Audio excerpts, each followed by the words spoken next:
एक राज्य में एक राजा राज्य करता था। उस राजा की एक बेटी थी जो बहुत सुंदर थी। बड़ी बड़ी आंखें, घुंघराले बाल और उसके नैन नक्श को देखकर कोई भी उस पर मोहित हो जाता था। लेकिन राजकुमारी जितनी सुंदर थी उतनी ही नकचढ़ी भी थी। वह किसी भी बदसूरत इंसान को पसंद नहीं करती थी। वह सुंदरता को बहुत ज्यादा महत्व देती और किसी भी बदसूरत या गरीब व्यक्ति से वो बात करना बिल्कुल भी पसंद नहीं करती थी। राजा की इकलौती संतान होने की वजह से राजा उसके हर बात पर गौर करता और उसकी हर इच्छा तुरंत ही पूरी भी कर देता था। राजा ने एक बार अपनी बेटी को एक सोने की बोल लाकर दी। उसे देखकर राजकुमारी बड़ी खुश हो गई क्योंकि राजकुमारी को बोल खेलना बहुत अच्छा लगता था। एक दिन की बात है, राजकुमारी अपने महल के बाहर बगीचे में उस बॉल से खेल रही थी। सोने की बॉल को जैसे जैसे राजकुमारी ऊपर उछालती उसमें एक चमकीली सी लाइट उत्पन्न हो जाती थी। उस रोशनी को देखकर राजकुमारी बड़ी खुश हो रही थी। जैसे ही राजकुमारी ने फिर से बॉल को ऊपर उछाला, वह बॉल अचानक से पास वाले तालाब में जा गिरी। बॉल सोने की थी, इसीलिए वह उस तालाब में नीचे चली गई। राजकुमारी बहुत ज्यादा घबरा गई और रोने लगी कि मेरी बॉल खो गई है और अब मैं इसे कैसे निकाल पाऊंगी। अगर मैं घर बॉल को लेकर ना गई तो पिताजी बहुत नाराज होंगे। मेरी प्यारी बॉल, मेरी प्यारी बॉल, ये कहकर राजकुमारी तालाब के किनारे बैठकर रोने लगी। तभी अचानक से राजकुमारी को एक आवाज सुनाई दी। राजकुमारी ने जब देखा तो एक मेंढक तालाब के किनारे बैठा था। उस मेंढक को बोलता देखकर राजकुमारी चकित हो गई और बोली कि क्या तुम बोल सकते हो? मेंढक बोला, हाँ मैं बोल सकता हूँ। तुम क्यों रो रही हो?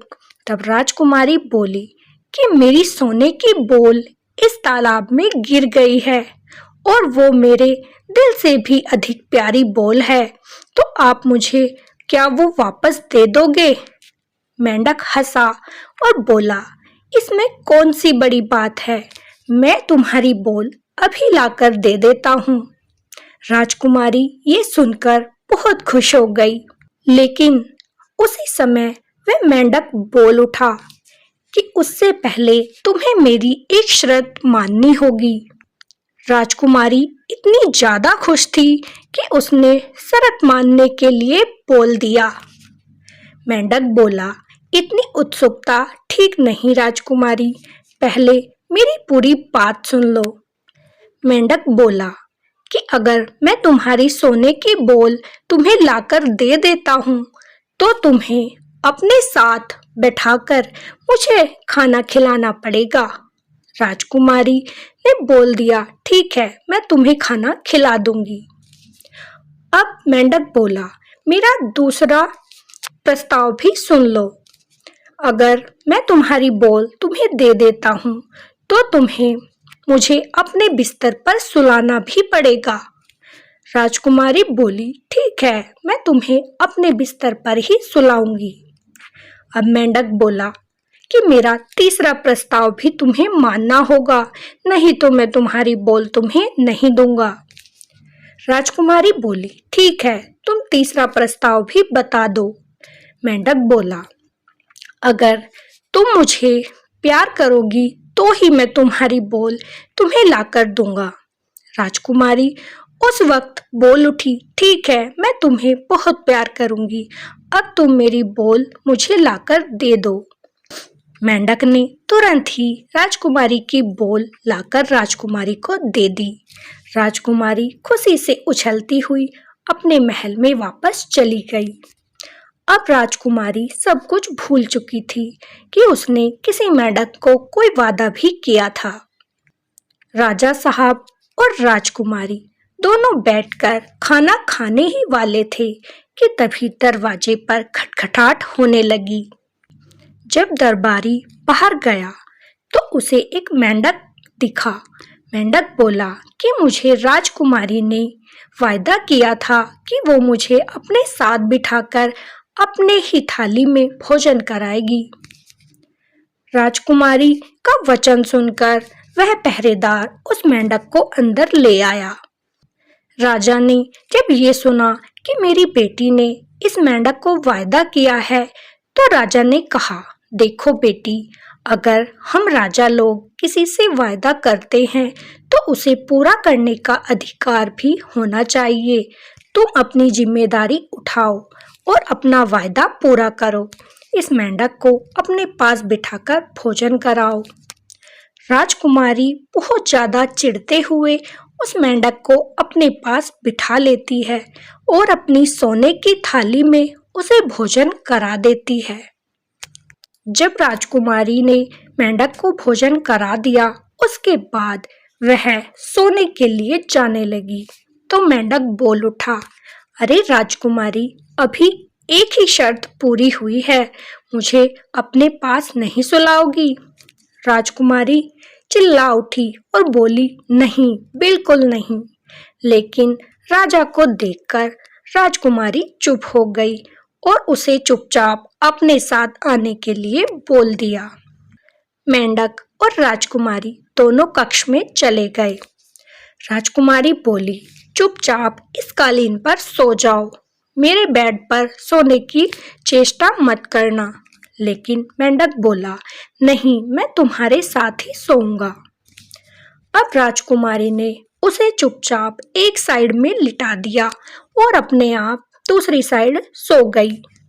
रात को वह मेंढक राजकुमारी के गालों के पास आकर बैठ गया और बोला, अरे राजकुमारी, उठो तो जरा। राजकुमारी उसकी आवाज सुनकर उठ गई और मेंढक को अपने इतना नजदीक देखकर चिल्ला उठी। राजकुमारी को बहुत गुस्सा आया। राजकुमारी ने उस बदसूरत मेंढक को उठाया और बेड से नीचे पटक दिया। जैसे ही राजकुमारी ने मेंढक को बेड से नीचे पटका तो वह बिल्कुल भी नहीं उछला। ये सब देखकर राजकुमारी को बड़ा दुख हुआ। उसे डर लगने लगा कि कहीं ये मेंढक मर तो नहीं गया। वह सुंदरता से प्रेम तो करती थी, लेकिन वह किसी की मृत्यु का कारण भी नहीं बनना चाहती थी। उसका दिल बहुत अच्छा था, इसीलिए वह रोने लगी कि ये मुझसे क्या हो गया। मेरे प्यारे मेंढक, आज मेरी वजह से तुम मर गए हो। उसने उस मेंढक को अपने हाथों में लिया और उसे प्यार करने लगी।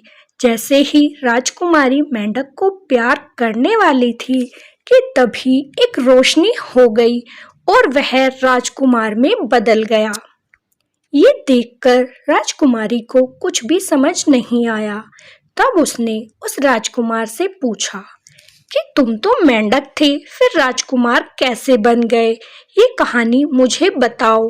तब राजकुमार बोला कि हे राजकुमारी, मैं भी एक बहुत सुंदर राजकुमार था और सुंदरता से बहुत प्रेम करता था।